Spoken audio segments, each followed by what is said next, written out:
Well, hey everyone, welcome back to Kitchen Table TCG. I hope you're having yourself a fantastic day. Hey, today we are going to do a Wilderness First Edition EV and market update. There's a lot of things happening in Wilderness. It's a lot of fun to start seeing some of these cards move up and down and see where the market values all the things at. So we'll get into that. Hey, if you want access to all this stuff as a collection tracker, you can head on over to patreon.com/KitchenTableTCG. Get you access to that collection tracker and all of our deals over at cavdainsmarket.com. As well as right now, you can actually become a part of the Discord server for no additional cost. We're opening up the Discord server for gameplay. If you want to head on over to discord.com/KitchenTableTCG. Our Discord server is open. You won't be able to post, but you can see what's happening. And you can hop into gameplay stuff. There's people playing some games and hanging out. So anyway, hopefully we can take a look here at First Edition. Put them booster box at $98 because that's what they're currently available for. But let me show you how thin that market is at $98. It's like one box on TCG Player. There's a few on, oops, that's the wrong button. There's a few on eBay, but TCG Player very, very thin here on the booster box side of things. One box at $98, then it cuts up to $100 pretty quickly. There's about 20 boxes under $110. Sorry, not Planet Comics ruins that. There's about 100. There's about 50 boxes under $25. Sorry. I didn't notice that Planet Comics was at 21. But the volume sales is pretty good too. I mean, already today is, yesterday we had one, but yesterday you've got 1, 2, 3, 4, 5, 6, 7, 8 boxes sold. So that volume's still pretty good. It's pretty consistent, 8 to 10 boxes. Even like this day you had more. The volume's moving pretty good on TCG Player. eBay, I know volume's moving pretty well as well. So that's good. So we're kind of working through boxes. It seems like a pretty hard cutoff at around $100 is when people pretty much just buy them. So interesting to see that. That is obviously down a little bit, but with 2 weeks in a row, pretty stable, 3 weeks in a row at the $100 price point. So I'm going to label them as 98, but we'll see what happens. Aura's no value. Terra's really no value. Although like Tiny Island and Ocean, there is a little bit of value here for some of these. 75 cents is not, not nothing. If you sell bulk cards, you may be able to like those. They're the special ones, the ones that are maybe seeing some gameplay. We do have the 250K happening, and I will talk about that when we get to the Prism Aura, because I do think that is definitely affecting the market right now.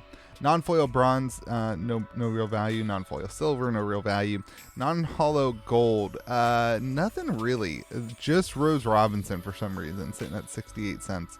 Also, you've got Seafood Barbecue, another one that sees a considerable amount of play, countering the previous meta. Turbocharge, a very good card at 75 cents, but then really no huge value there.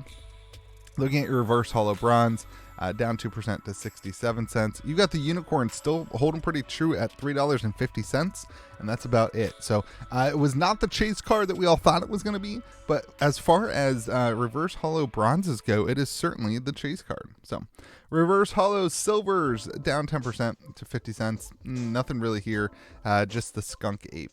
Here we go. Let's get into reverse hollow golds at 59 cents, down 10%. Cumberland Dragon at $1.25. This set, more than the others, the reverse hollows don't seem to have much value. I don't know why that is, but the reverse hollows just aren't holding up the way that Nightfall did for some reason. So 59 cents, 10%. But the hollows are where things get really interesting. Let's hop in real quick. Prism Aura at $69. Now that's being a little generous, to be honest, in terms of what actually is happening. If we take a look at Prism Aura, actually the current available is $88. And this was a sale that we pulled from eBay, but you can see that the market is very, very, very thin, and there are sold listings moving up into the $90 price point. So the most recent one was yesterday, actually I guess today at $89. But there, you could call this a $90 card pretty easily, and it's drying up like crazy. There's only 13 listed on TCG Player. They're all over, I guess, $88. So basically, if you pull a Prism Aura right now, you're basically paying for your box. Now, this is eBay. You can maybe find them a little cheaper. We found one cheaper on eBay. That's why we labeled this at $69 and not $88. But it's very, very, very thin, under $90. So this is becoming a $90 card. which will pay for your booster box basically right now, which is super interesting. Let's take a look to, this is the, if you search on TCG Player by best selling, it will show you the volume sold on things. And, you know, this is very telling that this card is obviously the chase card in the set. Also, Miss Shoe, I don't know if I'm pronouncing that right. Very, very thin too, only 8 listings. And then it picks up Snipe only 11, but Dragon of Encanto falls at 39. Now those are reverse holo and holo as well. But so very, very interesting to see what all is happening here.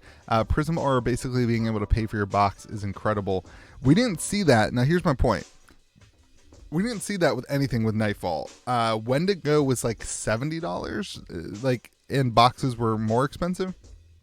We didn't see a card that could just straight up pay for your box that wasn't a super secret rare. So it's very interesting. I think that's going to affect the market quite a bit. Now the question is this due to the 250k that's happening? Obviously Prism Aura is a very good card. It taps for 2 of any color mana. It's a very good card, and it's obviously being picked up by people who are going to be playing at the 250k. But 100,000 boxes, there should be plenty of Prism Auras to go around to whoever's playing at that tournament. I know we had 250 people who have qualified so far. I anticipate that that number will be higher as we move into the actual event. But I don't know if that, like, I think that this card is just extremely good, and a lot of people want it and they want to hold on to it because it's so pretty. So that's my take. I don't know. We'll see what happens after that event. This 69 really, I'm actually gonna go ahead and up it to 89 because there are sold listings on that. If you take a look of the Prism Aura at the $89 price point, so we'll do 88, but this is a $90 card, and that's good for the boxes. So if you can open up one card and pay for your box, that feels pretty good. All in all, that puts us up 10% to $6.20 on average. Just take a look at some of the other things. Mishipe Shoe again up 33% to $28. Cumberland Dragon down to $3.25. Bigfoot sitting the same at $12. Dragon of Encanto falls at $11, up 17%. So you're starting to see a lot of balancing here. The Snipe up 16%. This is the first time we've seen some considerable movement upwards, which is a really good sign in my opinion that maybe the I'm not going to call a bottom. I don't like calling bottoms. Obviously there's still a lot of boxes that can be opened. And as the singles start moving up, you may see some stores start opening more product. You may see some individuals opening more product. But this is a good sign, in my opinion, that the print run seems to be being absorbed by the market. We're seeing boxes stable at around $100, and we're starting to see singles start to trend upwards. This is a good sign, in my opinion. We'll see how this 250k affects it after that. So, all right, let's hop into the EV calculation then. Box without any non-foils, you're sitting at $87.38. If you let's see, box EV without non-foils. Oh, if you include the non-foil golds, you're sitting at $93.62. So all in all, your EV is kind of there. It's definitely not worth it technically to open up boxes. You do have a lot of spikiness happening. Obviously, if you hit the Prism Aura, you're set. If you hit a couple of these $25 cards, you're set. But you can still lose money for sure. And then you got the golden ticket, which we didn't even talk about. There's golden ticket, bronze ticket, silver ticket, lots of tickets going around that you can pull and see what you can get, and you get amazing things like a Kickstarter box or a custom one of a couple cards from Mike's actual inventory of him drawing cards. So there's really, really cool things going on with this box. I particularly think that opening these boxes is a lot of fun, and man, if you have the ability to take some risk, the risk is mitigated right now by singles moving up. And in addition, you get those chances at hitting your tickets or, the green man. So, yeah, let me know what you guys think in the comment section below. Remember, if you want access to all this as a collection tracker, you can head over to patreon.com/KitchenTableTCG.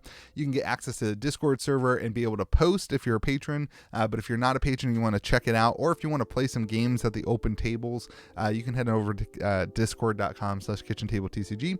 Hope to see you there. Appreciate you. Remember to be kind to the people around you, and we'll see you again next video.